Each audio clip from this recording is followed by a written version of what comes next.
নমস্কার বন্ধুরা, রান্নাঘরে আপনাদের সবাইকে স্বাগত জানাই। উফ, গরমটা কিন্তু অনেকটাই পড়ে গেছে, তাই না?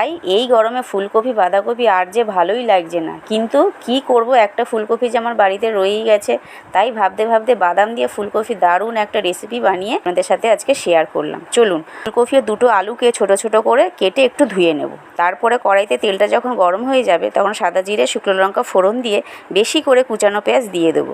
এরপরে কেটে রাখা আলু ও ফুলকপিগুলো দিয়ে ভালো করে নাড়তে নাড়তে পরিমাণ মতো নুন, হলুদ গুঁড়ো, লঙ্কার গুঁড়ো, জিরে গুঁড়ো দিয়ে ভালো করে মিশিয়ে নিয়ে একটু চাপা দিয়ে দেবো।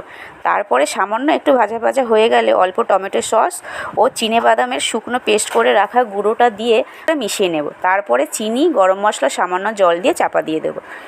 ফুলকপি ও আলুগুলো একটু সেদ্ধ হয়ে গেলে 4টে কাঁচা লঙ্কা, ধনেপাতা দিয়ে গ্যাসটা অফ করে দেবো। হয়ে গেল বাদাম দিয়ে ফুলকপি দারুণ রেসিপি। একবার অবশ্যই এইভাবে বাড়িতে খেয়ে দেখবেন। কিন্তু বন্ধু থাকলে লাইক শেয়ারটা কিন্তু আমার চাই।